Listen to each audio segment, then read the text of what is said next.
आज के इस वीडियो क्लास में बिहार बोर्ड के कक्षा 8 के सामाजिक आर्थिक एवं राजनीतिक जीवन के अध्याय 4 के सभी प्रश्न उत्तर करने वाले हैं। तो वीडियो को पूरा देखिएगा और वीडियो अच्छा लगे तो वीडियो को लाइक करके चैनल को सब्सक्राइब कर दीजिएगा। और इस क्लास का पीडीएफ टेलीग्राम पर मिल जाएगा, जिसका लिंक डिस्क्रिप्शन बॉक्स में है। तो चलिए वीडियो को शुरू करते हैं। अध्याय 4 है कानून की समझ, जिसका पहला प्रश्न है, जब एक केंद्रीय मंत्री के भाई को हत्या के आरोप में सजा सुनाई गई तो वह अपने भाई को राज्य से बाहर भाग निकलने में विशेष मदद करता है। क्या आपको लगता है कि उस केंद्रीय मंत्री ने सही काम किया? क्या उसके भाई को केवल इतनी इसलिए कानून से माफी मिलनी चाहिए क्योंकि उसका भाई आर्थिक और राजनीतिक रूप से बहुत ताकतवर है? तो इसका उत्तर होगा नहीं। उस केंद्रीय मंत्री ने अपने हत्या के आरोपी भाई को राज्य से बाहर भगाकर सही काम नहीं किया। ऐसा कह वह स्वयं भी कानून का अपराधी बन गया। कानून सभी के लिए समान है और उसे मानना छोटे बड़े सभी लोगों का राष्ट्रीय धर्म है। 2 नंबर प्रश्न है, कानून बनाते समय संविधान की किन बातों का ध्यान रखना चाहिए? अलग अलग समूह बनाकर इस विषय पर चर्चा कीजिए। तो इसका उत्तर होगा रमेश, समाज के लिए सुनिश्चित कानून व्यवस्था बेहद जरूरी है। तो मुकेश, सही है। कानून मानव कल्याण और मानवीय अधिकारों के आधार पर बनाए जाते हैं। समय, कानून आमतौर पर स्थिर और अनिश्चित होते हैं। रेसु, हाँ, पर किसी विशेष परिस्थिति या जनता के पुरजोर विरोध किए जाने पर खास कानूनों को संशोधित किया जाता है। हेमा, हाँ, कई बार तो सरकार अलोकप्रिय कानूनों को जन दबाव में वापस भी ले लिया करती है। संतोष, कुल मिलाकर कानून बनाते वक्त जनता के हितों को ध्यान में रखना सर्वोपरि है।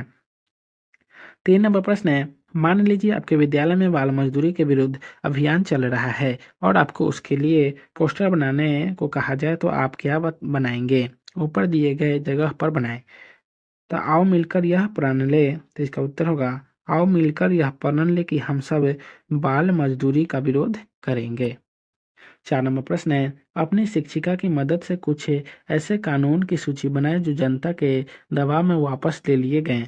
तो इसका उत्तर होगा जनता के दबाव में कई अलोकप्रिय कानूनों को सरकार ने वापस ले लिया, जैसे बिहार प्रेस बिल 1980, उत्तर पूर्व के कुछ कुछ राज्यों में लागू सशस्त्र सेना अधिनियम 1974 से 76 के बीच कांग्रेस द्वारा देश पर थोपे गए आपातकालीन में प्रेस और लोगों की आज़ादी पर लगाई गई सख्त रोक आपातकाल को भी लोगों के जबरदस्त विरोध पर वापस लेना पड़ा था। अभ्यास प्रश्न का पहला प्रश्न है, कानून के शासन से आप क्या समझते हैं? एक उदाहरण देकर समझाइए। तो इसका उत्तर होगा कानून के शासन का अर्थ है कि देश के सभी नागरिक, चाहे वह किसी भी धर्म, जाति या वर्ग के हो, छोटे या बड़े, ऊंचे या नीचे जाति के हो, सभी पर वह कानून समान रूप से लागू होता है। जैसे बाबरी मस्जिद के विध्वंस पर उत्तर प्रदेश के तत्कालीन मुख्यमंत्री कल्याण सिंह को मस्जिद की सुरक्षा न कर पाने के जुर्म में 1 दिन के जेल की सजा भुगतनी पड़ी थी। अभी भी तिहाड़ जेल में कुछ केंद्रीय मंत्री और बड़े अधिकारी सजा भुगत रहे हैं। कानून समर्थ और लाचार किसी भी नागरिक के बीच भेदभाव नहीं करता। सब पर कानून के नियम समान रूप से लागू होते हैं। 2 नंबर प्रश्न है, भारत में कानून बनाने की प्रक्रिया के मुख्य बातों को अपने शब्दों में लिखिए। तो इसका उत्तर होगा भारत में कानून बनाने का कार्य देश की संसद करती है। पहले जनता के बीच किसी कानून को बनाने के लिए चर्चा एवं बहस होती है, फिर सरकार द्वारा सदन में कानून के संबंध में विधेयक पेश किया जाता है। इस पर सदन में चर्चा बहस होती है, फिर या तो विधेयक पारित किया जाता है या रद्द किया कर दिया जाता है। एक सदन से पारित विधेयक को दूसरे सदन में भेजा जाता है। दूसरे सदन में चर्चा बहस के बाद आवश्यक संशोधन के बाद उसे पारित कर दिया जाता है। फिर विधेयक को राष्ट्रपति के पास हस्ताक्षर के लिए भेजा जाता है। फिर सहमति के बाद विधेयक कानून बन जाता है।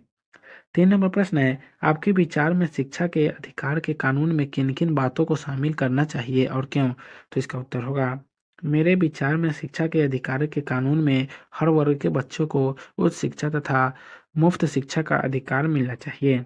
ऐसा इसलिए कि शिक्षा की राष्ट्र के सम्मान को बढ़ाती है। शिक्षित समाज ही विकसित समाज होता है। अतः सभी बच्चों को शिक्षा पाने का अधिकार होना चाहिए और शिक्षा जगत में छोटे बड़े का भेद नहीं करना चाहिए। ऐसा कानून बनने पर आज जो स्कूल कॉलेज शिक्षा के नाम पर दुकान बनते जा रहे हैं, ऐसा होना बंद हो जाएगा। पूर्व में भी तो राजे महाराजे गुरुकुल को आर्थिक मदद देकर शिक्षा का संचालन धार्मिक कार्य की तरह करवाया करते थे। तो अब जनता की सरकार तमाम जनता को उच्च शिक्षा तक शिक्षित होने का अधिकार और सुविधा क्यों नहीं दे सकती? 4 नंबर प्रश्न है, अगर किसी राज्य या केंद्र की सरकार ऐसा कोई कानून बनाती है जो लोगों की ज़रूरतों के अनुसार न हो, तो आम लोगों को क्या करना चाहिए?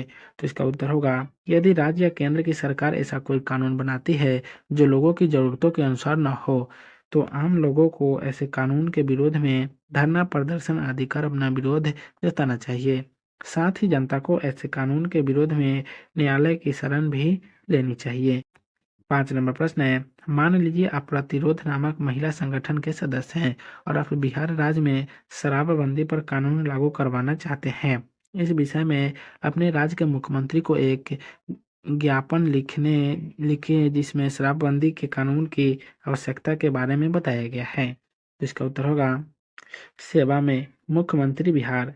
हम प्रतिरोध नामक महिला संगठन के सदस्य आपसे सविनय निवेदन करना चाहते हैं कि कृपया कर अपने राज्य में शराबबंदी पर कानून लागू कराएं। आम जनता की गाढ़ी कमाई शराब जैसी विलास संबंधी चीजों से पीछे नाहक बर्बाद हो रही है। शराबखोरी ने छेड़खानी, लूट खसोट, बलात्कार, हत्या जैसे कई अपराधों को बढ़ावा देने का अनैतिक कार्य किया है। शराबखोरी को बढ़ावा देने का कोई औचित्य नहीं है। अतः आप जैसे सहृदय और विवेकी मुख्यमंत्री से सादर निवेदन है कि हमारे राज्य में शराबबंदी का कानून सख्ती से लागू किया जाए। सदस्यगण प्रतिरोध जागरूक महिला संगठन। 6 नंबर प्रश्न है, अगर पटवारी के पास जमीन दर्ज करवाने का कानून न हो तो आम लोगों को किन किन असुविधाओं का सामना करना पड़ सकता है? तो इसका उत्तर होगा, अगर पटवारी के पास जमीन दर्ज करवाने का कानून न हो तो आम लोगों को इसके लिए शहर जाकर अदालत के चक्कर लगाने का खामियाजा भुगतना पड़ेगा। ऐसा करना उनके लिए शारीरिक और आर्थिक दोनों रूप से कष्टप्रद होगा।